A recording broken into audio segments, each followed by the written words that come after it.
안녕하세요. 경제경영통계학 이번 시간에는 표본 분포에 대해서 공부해 볼 시간입니다. 표본 분포, 샘플링 디스트리뷰션이고요. 우리 샘플링, population, 샘플 이렇게 얘기하기 시작하면 추론 통계학, inferential statistics를 시작한 것입니다.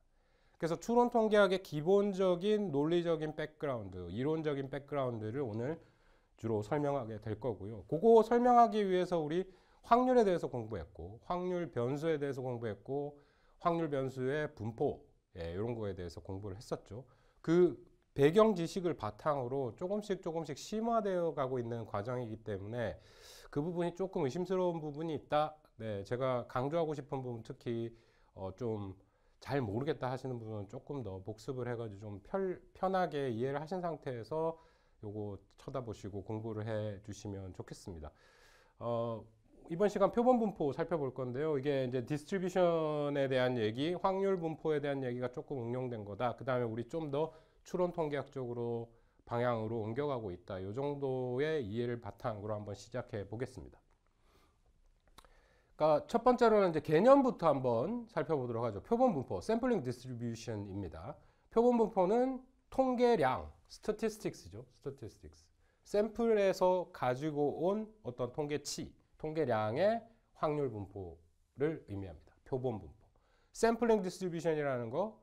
그렇다면 샘플에서 우리 주로 관심 있어 하는 통계량이 뭐가 있죠? 평균이 있고 분산이 있을 겁니다.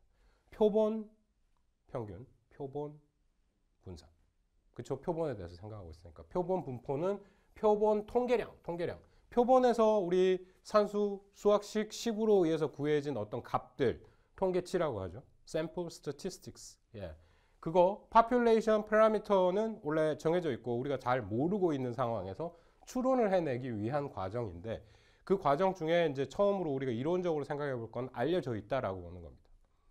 표본에 대한 정보가 알려져 있는 경우에 우리 그 샘플링 한 거, population, 모집단에 대해서 알려져 있는 경우에 우리가 샘플링 한 거가 모집단을 추론하는데 어떠한 과정을 거쳐서 추론할 수 있고 얼마나 과학적으로 추론이 가능한지에 대해서 먼저 한번 살펴볼 거고요. 그 과정이 끝나고 나면 거기에 정확도 아니면 유의도 뭐 이런 것들을 계산을 하는 방법까지 쭉 이어져 나가는 그런 스텝이 되겠습니다. 그래서 이제 이번 시간은 샘플링 디스트리뷰션에서 볼 건데 샘플링 디스트리뷰션 표본 분포라는 거는 statistics, sample statistics의 probability distribution, 확률 분포이다. 통계량의 확률 분포이다. 그러니까 요거를 표본 분포라고 우리 부른다. 그래가지고 이거 어떻게 도출할 거냐? 표본 분포를 어떻게 도출할 거냐? 표본 분포를 도출하기 위해서 우리 공부했던 probability의 특징, 확률의 특징, 확률의 법칙 뭐 두 가지로 보통 요약해가지고 짧게 얘기를 했었죠. 0과 1 사이에 있고 전체 다 더하면 1이다. 그게 이산이든 그게 컨티뉴어스든 버전은 다르지만 다른 방식으로 똑같은 룰을 만들어가지고 한번 살펴봤습니다. 요거 하나 하고 표본 분포 도출하기 위한 기본적으로 이론적으로 백그라운드 되는 거 확률 법칙, rule of probability 하고 law of expected value and variance. 그러니까 expected value 구하는 거. 그러니까 평균치 구할 때 우리 연산하는 것 중에 하나가 expected value입니다. 확률 통계적인 그러니까 확률적인 경우에 평균을 구한다. expected value 기대치를 구하는 거죠. 기대치의 한 다른 방법. 그다음에 그 중간 값들을 우리가 구해냈을 때 중간에서 얼마나 떨어져 있는지 각각의 개별적인 어떤 관측치들이 민에서 평균 값에서 얼마나 떨어져 있는지 나타내는 그 분산이었죠. 그래서 그거 law of expected value and variance가 이 두 가지 기본적인 룰, 두 가지 수학적인 오퍼레이션 통해 가지고 표본 분포를 도출해내는 과정을 전반적으로 오늘 한번 살펴보겠다라는 거고요.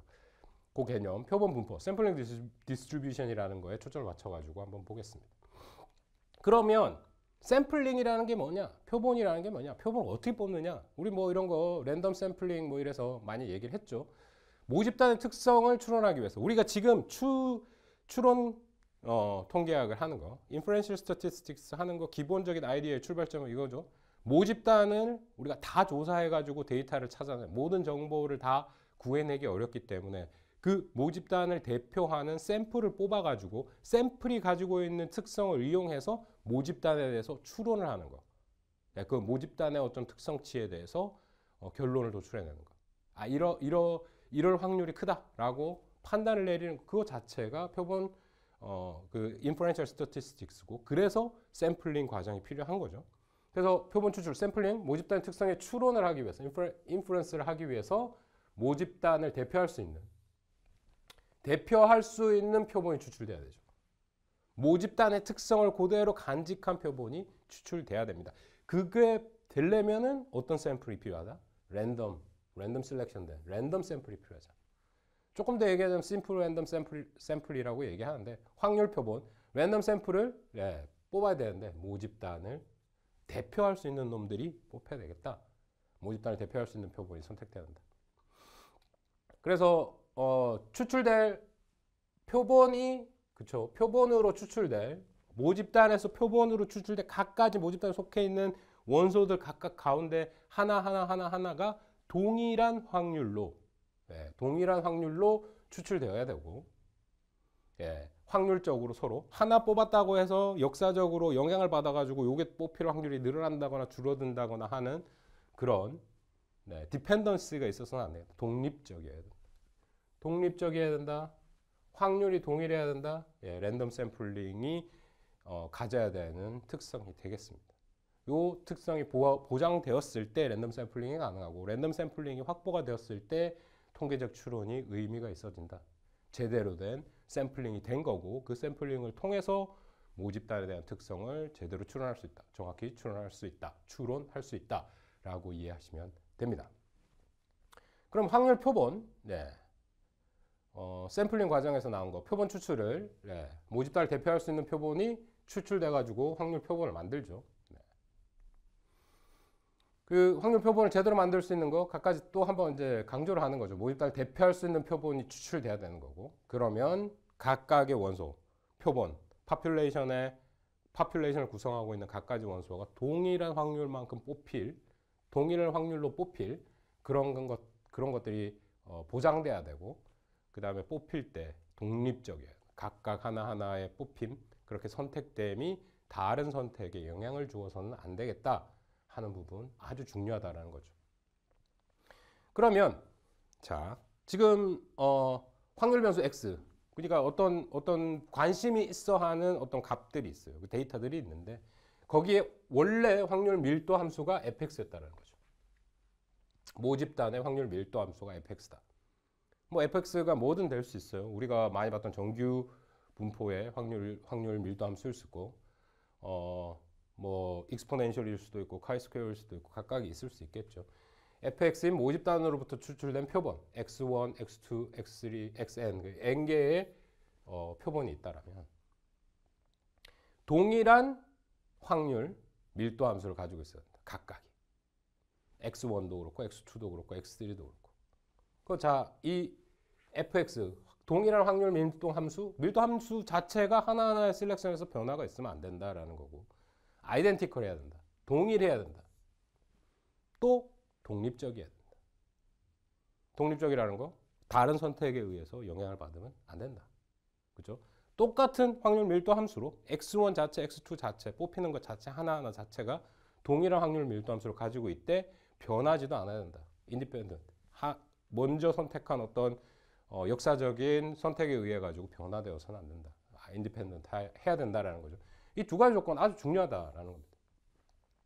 자, 현실적으로 이게 참 어려운 내용이에요. 그러니까 철학적이고 이론적인 내용이기 때문에 이게 보장되어야 랜덤 샘플링이 보장된다라는 건데요. 이거를 우리가 선택하고 있는 것들을 보장할 수 있느냐?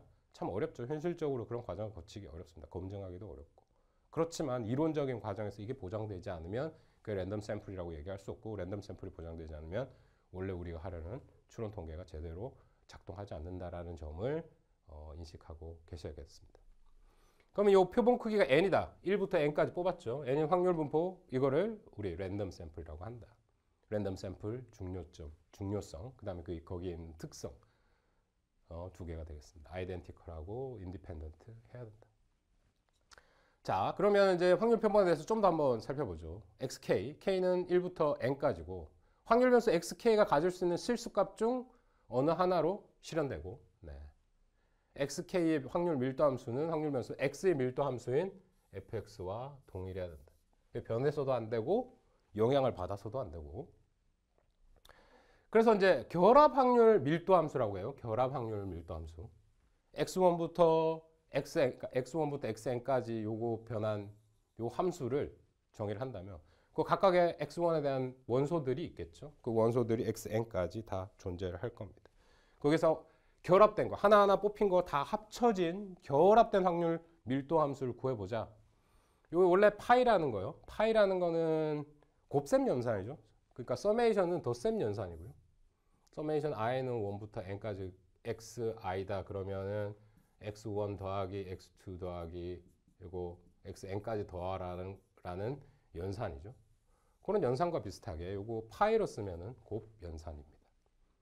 그러니까 파이 k 여기는 k 썼죠. k를 썼는데 k 쓰고 k는 1부터 n까지 여기 f로 썼는데 잠깐만요. 이거를 그냥 xi로 쓴다면 x1 곱하기 x2 곱하기 쭉 해서 xn까지 곱해라.